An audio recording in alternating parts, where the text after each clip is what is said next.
accept Brexit, including her, but disagreed with the government's approach, the go-it-alone approach. Martin felt the law's the law. Brexiteers must accept parliamentary scrutiny. And Sam felt that parliamentary oversight is actually in the best interest of the British people. There's no point in rushing out of Europe if we end up with a bad deal. What are people saying at home, those stories? We've got Carol on line 3. Good morning, Carol. Morning. Your first reaction then to this news? Well, I think the result from the Supreme Court is right. We are a parliamentary democracy, and the result is the right result. How do you square being a parliamentary democracy with a national referendum? Yeah, not an easy question, is it? No, I can't. And honestly, I can't answer that one. But going back to this ruling, you've got to bear with me, right? Because I do not trust politicians, and I'm a big one on conspiracy theories, right? Okay. And I believe, this is my own personal opinion, Theresa May knew she was going to lose this. Anyone with even the smallest amount of legal knowledge knows they were going to lose this. She will now go to the MPs, as she's got to do, with the smallest bill she can possibly get through. And in the area that I come from, we're very, very staunch Labour voters. And the Labour voters decimated over this. Yeah. And I think she wants them to come at Labour.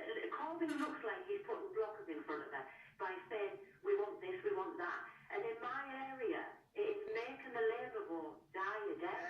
Very interesting. I just had one of our audience members, Edmund. He just told me he thinks, for example, Nicola Sturgeon and the SNP and the Royal Government will be delighted by this ruling because he feels that in turn it will make the Scottish people more miffed with the government in Westminster and therefore more likely to vote for independence. So there's all kinds of politics behind the decision. Interesting that your view is that the more Labour scrutinises the government's moves on Brexit, the less popular Labour will become. Carol? It is in my area, yeah. I think it's an election, and Labour are going to be hammered. Yeah, but I don't doubt that, actually. Thank you for the call. Let's try another. Good morning, Kate. Hello there. Hello there. So what do you make of this judgment? Morning. I'm still to Brexit here. Right. We voted out in June. You did? In a non-legally binding referendum, Kate? Well, whether it was or not, that's what they led us to believe. Well, no. It's very important because if it's not legally binding, you then have to look at the law behind it. That's what we've been doing. Yeah. But I just think this is delay tactic, because I think it's really unfair to 52% of the nation that voted for us to come out. Yeah. So in reality, you're saying that you want to rush something through based on 2% of the population going for it, because that's the difference. So does it not make more sense to look at this the best way we can and get the best deal we can that works in the best interest of all British people? I don't think the politicians are looking at that seriously. I don't trust them. I think that they're just looking to delay, hoping that the Conservatives will be overthrown at the next election some way or another. You don't think you're just suffering from paranoia? You don't think it's more likely that MPs, because we live in a sovereign democracy, that and so with a sovereign parliament, you don't think it's more likely that MPs just want to do the best they can by the British people?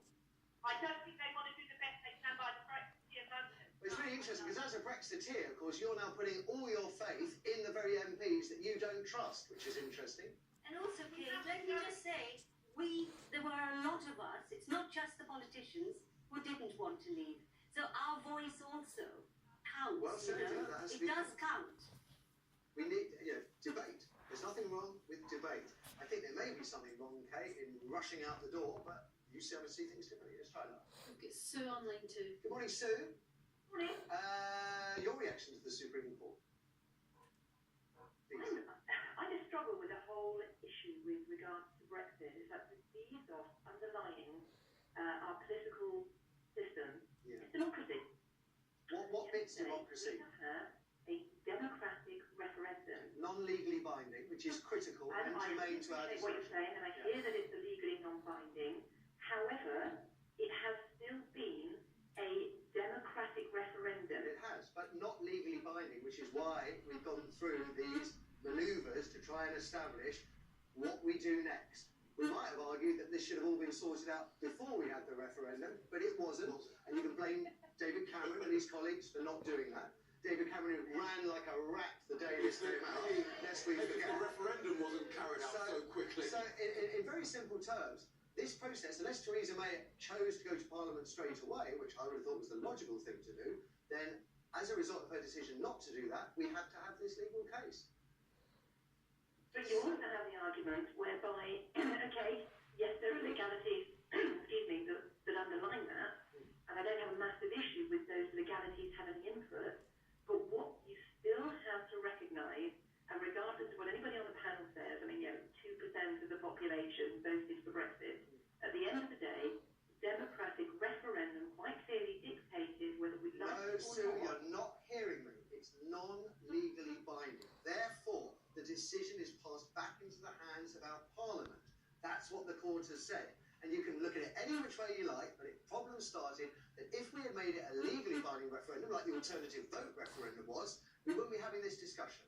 So it doesn't matter who you want to blame. I would blame David Cameron for a very badly worded question, a very ill thought out referendum. That's how it is. Why wasn't it a legally binding referendum? The alternative vote was, but this one wasn't. You'll have to draw your own conclusions, Martin. You have to draw your own conclusions. Time for that? We've got Roger on line 1. Morning, Roger. Good morning. Your reaction to the ruling, sir? Yeah, to be honest with you, I don't think it's going to make a bit of difference at all. I don't know what work of vote either. I've got to say this first of all, I'm very, very pleased with our outcome.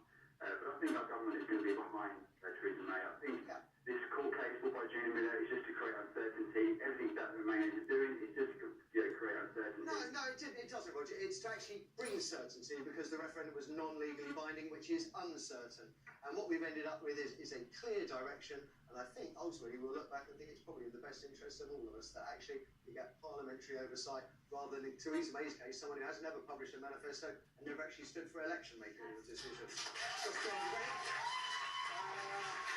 We'll leave it there, shall we? Because Sam has all the other headlines waiting for you after the break, including the latest on the cancer food scare and why women's brains start to unwind in your 50s. All that, loads more.